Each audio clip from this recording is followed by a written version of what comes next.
Cet empire que la France veut croire tout-puissant va tout à coup être fragilisé dans plusieurs territoires. Et d'abord au Maroc, conquis en 1912, mais dont la pacification n'est pas encore terminée.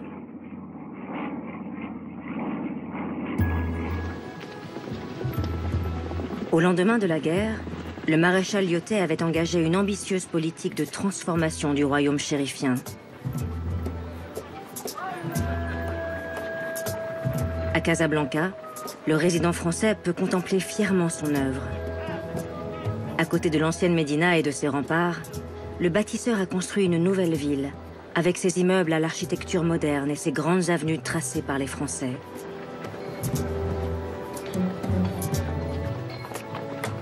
En quelques années, les chantiers se sont multipliés. Tous les architectes en vogue à Paris ont débarqué dans la ville blanche, façonnant un condensé d'architecture qui fera la légende de Casablanca.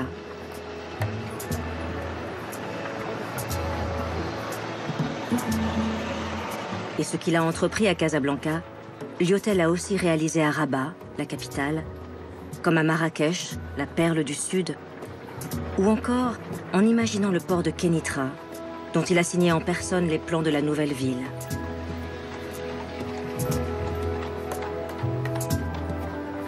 Partout dans le pays ont ainsi surgi des bâtiments de l'administration que les voyageurs de passage s'amusent à filmer, tant ils ont l'impression d'avoir été propulsés dans de petites villes de la province française.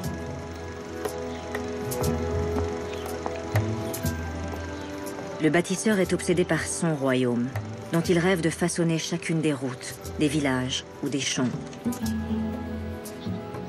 Sa stratégie est celle de la tache d'huile civilisatrice qui doit se répandre dans tout le pays.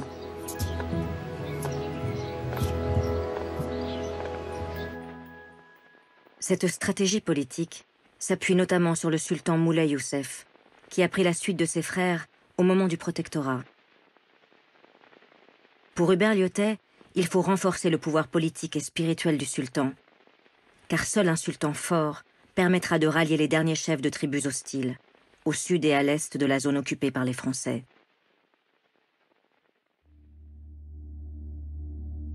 Lyautey en est certain.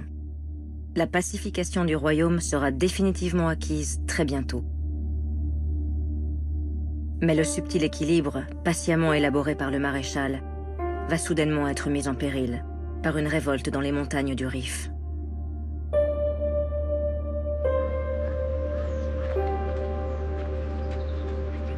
Le Rif, c'est un massif montagneux situé dans la zone occupée par les Espagnols depuis 1912, au nord du Maroc.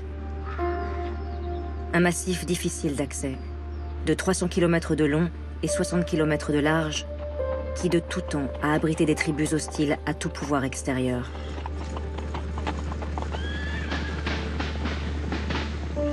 C'est au cœur de ce massif montagneux qu'Abdelkrim el-Khattabi, avec à peine 3000 hommes, met en déroute en 1921 l'armée espagnole, avant de proclamer l'indépendance de la République islamique du Rif.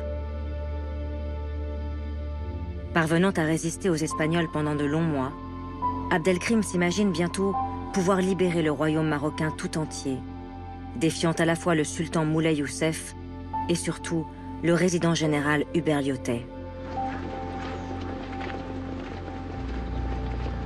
Lyautey n'a pas senti venir le danger, préférant voir dans l'échec des Espagnols la confirmation de sa propre réussite. Mais cette fois, les troupes d'Abdelkrim menacent sérieusement la ville de Fès, et le gouvernement à Paris perd patience. Lyautey a trop tergiversé. Il n'est plus l'homme de la situation. C'est donc un autre maréchal, auréolé de sa victoire à Verdun, qui est dépêché sur place en urgence pour montrer à ses tribus ce qu'il en coûte de se dresser contre la France.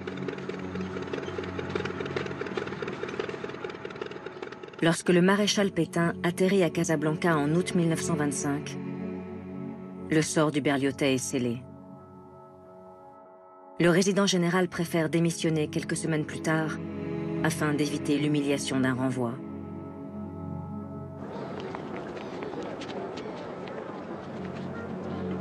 À son départ du royaume, une foule compacte et silencieuse accompagne Hubert sur le port de Casablanca pour un dernier adieu.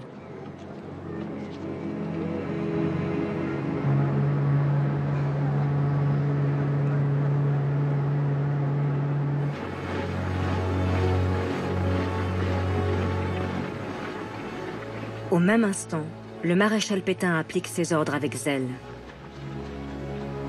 Le gouvernement vient de s'engager dans une guerre d'ampleur, mobilisant jusqu'à 300 000 soldats français qui s'ajoutent aux 100 000 Espagnols pour partir à l'assaut du Rif marocain.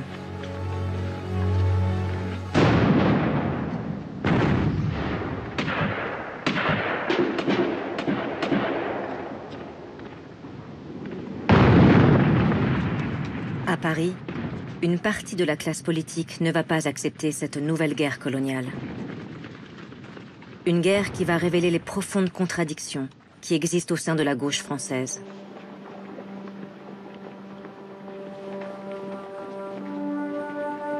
Car c'est le même gouvernement du cartel des gauches qui lance les armées françaises au cœur du Maroc et qui a fait entrer lors d'une impressionnante cérémonie les cendres de Jean Jaurès au Panthéon. Jaurès, celui qui dans des discours enflammés était justement le plus violent pourfendeur de la première intervention française au Maroc en 1912. Pour les radicaux qui dirigent le gouvernement avec le soutien des socialistes de la SFIO, cet hommage national à Jaurès, assassiné en 1914, était pourtant le meilleur symbole possible du rassemblement de la gauche.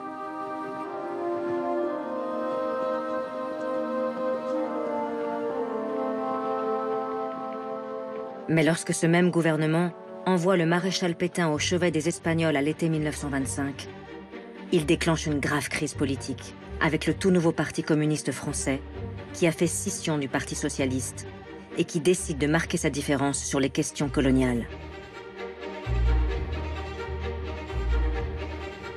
Pour la première fois, un parti politique va défendre le droit des peuples colonisés à se rebeller contre le colonisateur. Les communistes vont jusqu'à appeler les ouvriers français en octobre 1925 à une grève générale contre les guerres coloniales du gouvernement. Le maréchal Pétain, fort de ses 48 bataillons, de ses 2 compagnies de chars et de ses 3 escadrilles d'avions, lance le 8 mai 1926 l'offensive finale contre la République du Rif d'Abdelkrim.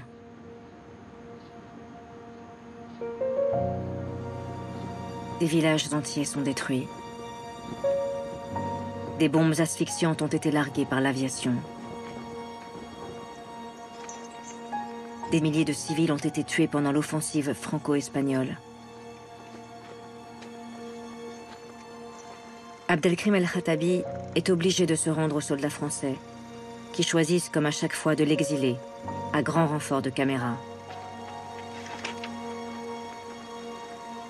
Le Riffin et sa famille prennent la direction de l'île française de la Réunion, à des milliers de kilomètres de leurs montagnes marocaines.